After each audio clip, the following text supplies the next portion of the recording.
چھوٹی پلکوں پر ارق بادام لگانے سے پلکیں گھنی اور لمبی ہوا کرتی ہیں۔ گرم دودھ باقاعدگی سے پئیں۔ یہ آپ کے بالوں کی کمزوری کو روکتا ہے۔ گڑ والی چائے پینے سے ہاضمہ ٹھیک رہتا ہے۔ دماغ کمزور ہے تو پیاز کا پیسٹ بنا کر پاؤں کے تلووں پر لیپ کر دیں۔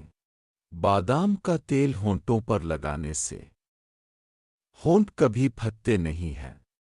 شہد کے ساتھ الائچی کھایا کریں، جگر کو تقویت ملے گی۔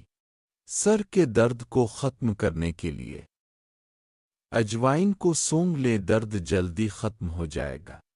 اگر کانوں سے کم سنائی دیتا ہو تو دودھ میں شہد ملا کر رات سوتے وقت پی لیا کریں، کانوں سے ٹھیک سنائی دے گا۔ پیٹ بڑھ گیا ہے تو مکئی کی روٹی کھایا کریں، پیٹ سکڑ جائے گا۔ مچھلی کھانے کے بعد مولی نہ کھائیں، یہ بدہضمی کا باعث بنتی ہے۔ ناف میں تیل ڈالنے سے گردوں اور مثانے کو طاقت ملا کرتی ہے۔ جسم پر خارش ہو تو گائے کی دودھ کی تازہ لسی نمک ڈال کر پئیں۔ شہد میں ادرک کا رس ڈال کر پینے سے سانس کی تنگی سے بچا جا سکتا ہے۔ پیٹ میں گیس ہو تو الائچی اور سونف کا قہوہ بنا کر پی لیں۔ مسور کی دال سے جسم کی ہڈیاں مضبوط ہوتی ہیں۔ زیادہ موبائل فون کے استعمال سے دماغ کمزور ہوتا ہے۔ ہفتہ میں ایک اناس کا پھل کھا لیا کریں، شوگر کنٹرول میں رہے گی۔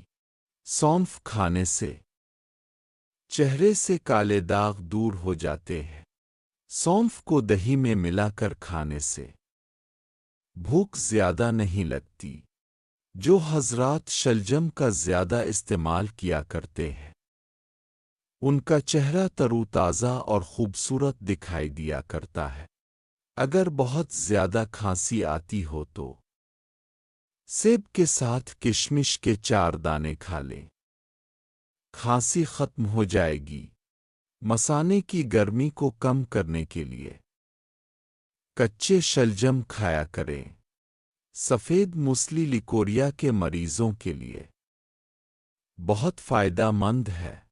دانتوں کو کیڑا لگ گیا ہو تو شہد میں لیموں کا رس ملا کر دانتوں میں لگایا کریں، کیڑے مر جائیں گے۔ جن کا خون بہت زیادہ گاڑھا ہے تو 1 گلاس 7 اپ بوتل میں آدھا گلاس پانی ملا کر پیا کریں، خون پتلا ہونا شروع ہو جائے گا۔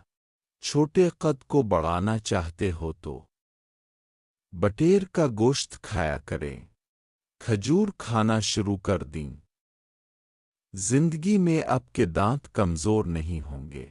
اگر قبض ہو تو نہار منہ 1 عدد مالٹا کھا لیا کریں، قبض سے جلد آرام آ جائے گا۔ جن لوگوں کو مرگی کی بیماری ہے تو انہیں چاہیے کہ تیتر کا گوشت بھون کر کھایا کریں۔ انجیر کھانے سے جسم کا گوشت بڑھتا ہے۔ سانس آتے وقت منہ سے بدبو آتی ہو تو کشمش کو ابال کر کھائیں، سانس کی بدبو دور ہو جائے گی۔ پیٹ میں درد ہو تو شہد کے ساتھ 3 دانے کشمش کے کھا لیں، درد سے آرام آ جائے گا۔ جن حضرات کو لقوہ پڑ گیا ہو تو انہیں جنگلی کبوتر کا گوشت کھلائیں، جلدی ٹھیک ہو جائے گا۔ اگر گلے میں خارش ہو تو کوشش کرو کہ رات کو شہد کے ساتھ 1 دانہ اجوائن کھا لو، گلے کی خارش ختم ہو جائے گی۔ گلے کی کینسر کے لیے بہت مفید ہے۔ اس کے علاوہ اگر وقت خاص سے قبل کھا لیا جائے تو دورانیہ ایسا بڑھے گا کہ جان چھڑانے کے لیے لیموں کا استعمال کرنا پڑے گا۔ اس کے علاوہ اگر سر میں خارش وغیرہ ہو جائے تو وہ بھی ختم ہو جایا کرتی ہے۔